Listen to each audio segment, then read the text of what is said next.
मेरे दो डैडी थे, इसलिए मेरे पास दो विरोधी दृष्टिकोणों का विकल्प था, एक अमीर आदमी का और एक गरीब आदमी का।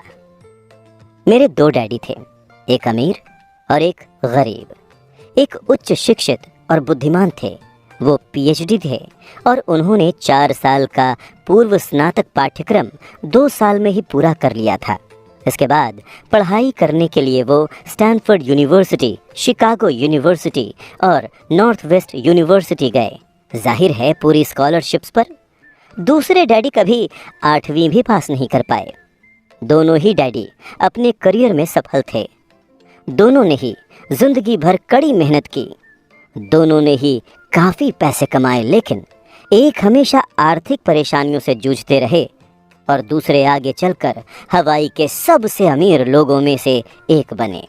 एक अपनी मृत्यु के समय अपने परिवार, परोपकारी संस्थाओं और चर्च के लिए करोड़ों डॉलर छोड़ गए, तो दूसरे ने अधूरे बिल छोड़े जिनका भुगतान बाकी था। दोनों ही डैडी शक्तिशाली, करिश्माई और प्रभावशाली थे। दोनों ने ही मुझे सलाह दी, लेकिन उन्होंने एक जैसी चीज़ें करने की सलाह नहीं दी। दोनों ही शिक्षा पर बहुत जोर देते थे, लेकिन उन्होंने अध्ययन के लिए एक जैसे पाठ्यक्रम की सलाह नहीं दी। अगर मेरे सिर्फ एक ही डैडी होते तो मैं या तो उनकी सलाह मान लेता या फिर उसे ठुकरा देता। दो डैडी होने से मुझे विरोधी दृष्टिकोण का विकल्प मिला, एक अमीर आदमी का और दूसरा गरीब आदमी का। उनमें से किसी एक दृष्टिकोण को स्वीकार या अस्वीकार करने के बजाय मैं उनकी कही बातों पर काफ़ी सोच विचार करता था, उनकी तुलना करता था और फिर अपने लिए विकल्प चुनता था। समस्या ये थी कि अमीर डैडी उस वक्त अमीर नहीं थे और गरीब डैडी उस वक्त गरीब नहीं थे। दोनों ही अपना करियर शुरू कर रहे थे और दोनों ही आर्थिक व पारिवारिक क्षेत्रों में संघर्ष कर रहे थे, परंतु पैसे के बारे में उनके दृष्टिकोण बहुत भिन्न थे।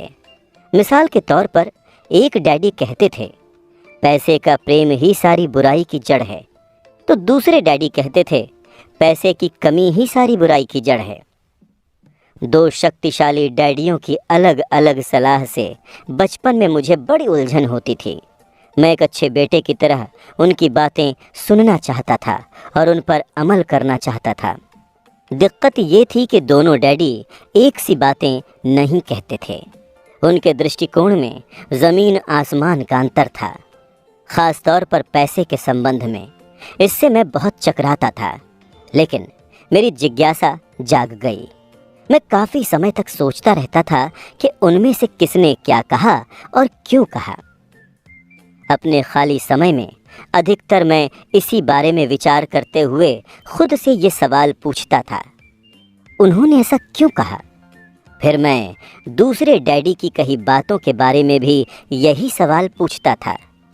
इसके बजाय तो ये कहना ज़्यादा सरल होता, हाँ, उनकी बात बिल्कुल सही है, मैं इससे सहमत हूँ, या ये कहकर उनके उस दृष्टिकोण को नकार देना भी आसान होता।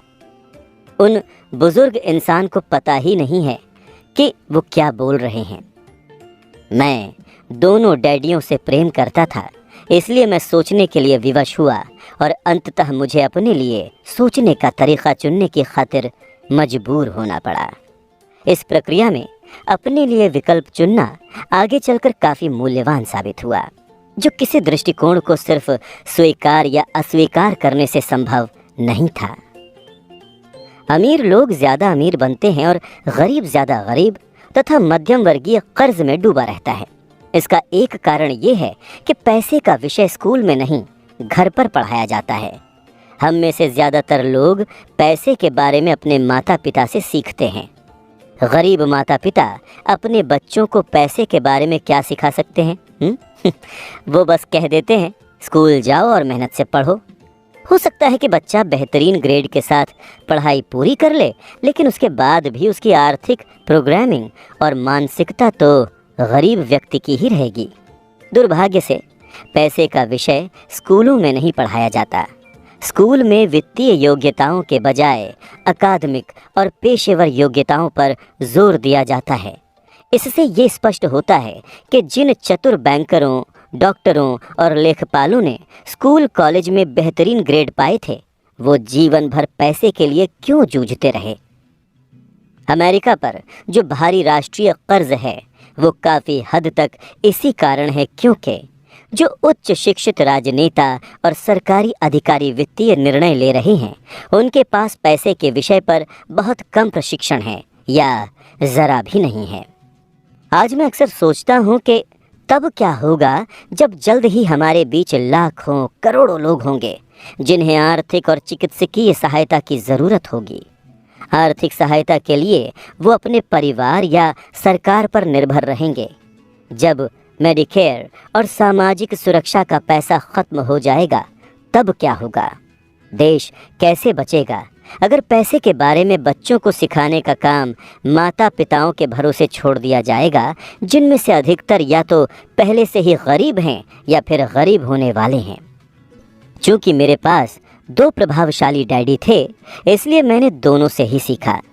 मुझे हर डैडी की सलाह के बारे में सोचना पड़ता था और ऐसा करके मैंने इस बारे में बहुत मूल्यवान ज्ञान हासिल किया कि किसी इंसान के विचार उसके जीवन पर कितना ज़्यादा असर डाल सकते हैं।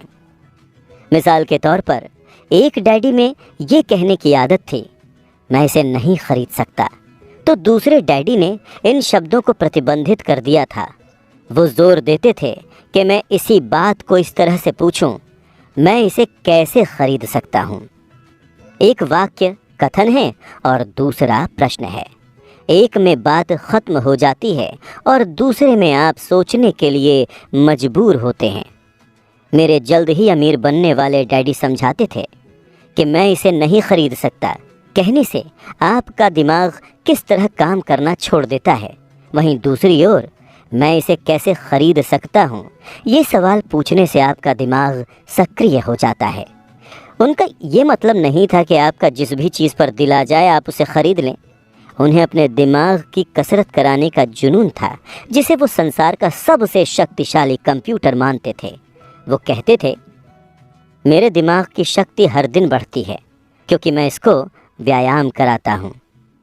ये जितना ज़्यादा शक्तिशाली बनता है मैं उतने ही ज़्यादा पैसे बनाता हूँ। वो मानते थे कि स्वचालित ढंग से मैं इसे नहीं खरीद सकता, ये कहना मानसिक आलस्य की निशानी है। हालांकि दोनों ही डैडी कड़ी मेहनत करते थे, लेकिन मैंने गौर किया कि आर्थिक मसलों पर एक में अपने दिमाग को सुलाए रखने की आदत थी और दूसरे में अपने दिमाग का व्यायाम कराने की आदत थी। इसका दीर्घकालीन नतीजा ये निकला कि एक डैडी आर्थिक दृष्टि से ज़्यादा शक्तिशाली बनते चले गए और दूसरे ज़्यादा कमज़ोर होते गए। इसे इस तरह से समझें, एक आदमी नियमित रूप से जिम में व्यायाम करने जाता है और दूसरा सोफे पर बैठकर टीवी देखता रहता है। इसका क्या परिणाम होगा? जिस तरह सही शारीरिक व्यायाम स्वास्थ्य के आपके अवसरों को बढ़ा देता है, उसी तरह सही मानसिक व्यायाम दौलत के आपके अवसरों को बढ़ा देता है। मेरे दोनों डैडियों के विरोधी नज़रिए थे और इससे उनके सोचने के तरीक़े पर असर पड़ता था। एक डैडी सोचते थे कि अमीरों को ज़्यादा टैक्स देना चाहिए ताकि गरीबों को फ़ायदा मिल सके, तो दूसरे डैडी कहते थे टैक्स उत्पादन करने वाले लोगों को सज़ा देता है और उत्पादन ना करने वालों को पुरस्कार देता है। एक डैडी सलाह देते थे, मेहनत से पढ़ो ताकि तुम्हें किसी अच्छी कंपनी में नौकरी मिल जाए। दूसरे डैडी ये नसीहत देते थे, मेहनत से पढ़ो ताकि तुम्हें ख़रीदने के लिए कोई अच्छी कंपनी मिल जाए। एक डैडी कहते थे, मैं इसलिए अमीर नहीं हूँ क्योंकि मुझे तुम बाल बच्चों को पालना पड़ता है, तो दूसरे का कहना था, मुझे इसलिए अमीर बनना है क्योंकि मुझे बाल बच्चों को पालना है। एक डैडी डिनर टेबल पर पैसे और कारोबार संबंधी बातें करने के लिए हमेशा प्रोत्साहित करते थे, जबकि दूसरे डैडी ने भोजन करते समय पैसे संबंधी बातचीत पर प्रतिबंध लगा रखा था। एक कहते थे, जहाँ पैसे का मामला हो वहाँ पर सुरक्षित खेलो, जोखिम मत लो, तो दूसरे कहते थे, जोखिम को संभालना सीखो।